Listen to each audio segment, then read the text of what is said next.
নমস্কার, চন্দ্রিমা ব্লগ পাঁচমিলার শালি। আজ আমি কাঁকড়ার ভুনা রান্না করব। তার জন্য কড়াইতে সরিষার তেল দিয়ে দিচ্ছি।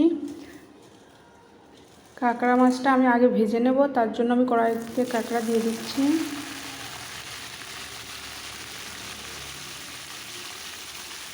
সবগুলো দিয়ে দিচ্ছি। এখন আমি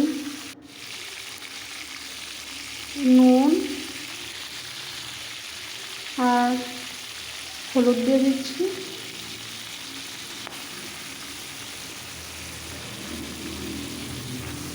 এখন আমি নাড়িয়ে নিচ্ছি। কাঁকড়াটা আমি ভালোভাবে ভেজে নেব, তাহলে কাঁকড়ার যে একটা আস্তে গন্ধ আছে ওটা চলে যাবে।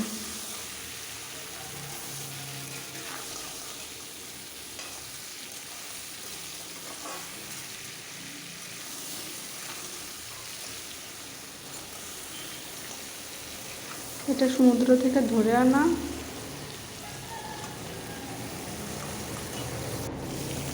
দেখতে পাচ্ছ আমার ভাজা হয়ে গেছে, আমি উঠিয়ে নিচ্ছি।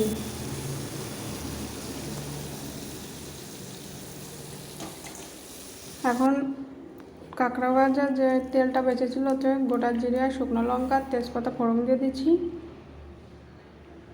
আর আমি আগে থেকে আদা পেঁয়াজ রসুন জিরে একসঙ্গে পেস্ট করে নিচ্ছি, কাঁচা লঙ্কা বাটা। এখন ওটাই দিয়ে দিচ্ছি, ওটা ভালোভাবে আমি কষিয়ে নিচ্ছি।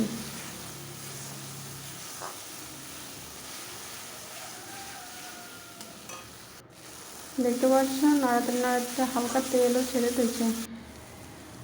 এখন আমি নুন দিয়ে দিচ্ছি আর হলুদ দিয়ে দিচ্ছি।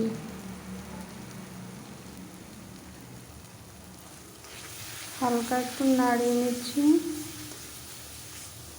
যাতে তল থেকে লেগে না যায়।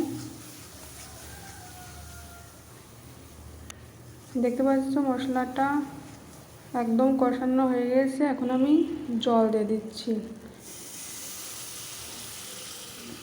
জলটা টকবক করে ফুটে উঠেছে, হালকা একটু নাড়িয়ে দিচ্ছি। এখন আমি কাঁকড়া মাছটা দিয়ে দিচ্ছি।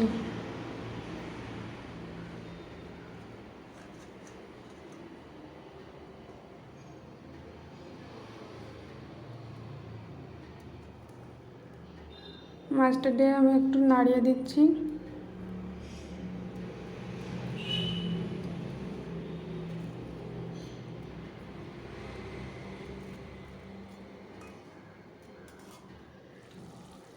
একটু জাল দিয়ে নিচ্ছি। আবার একটু নাড়িয়ে দিচ্ছি। আর আমি গোটা মশলা বেটে নিচ্ছি, দারচিনি ছোটো এলাচ আর লবঙ্গ, ওটাই দিয়ে দিচ্ছি। এখন মশলাটা দিয়ে আমি 2 মিনিট জাল করে নিচ্ছি।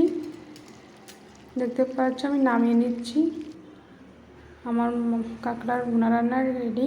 Please my channel subscribe. Bye bye, tata.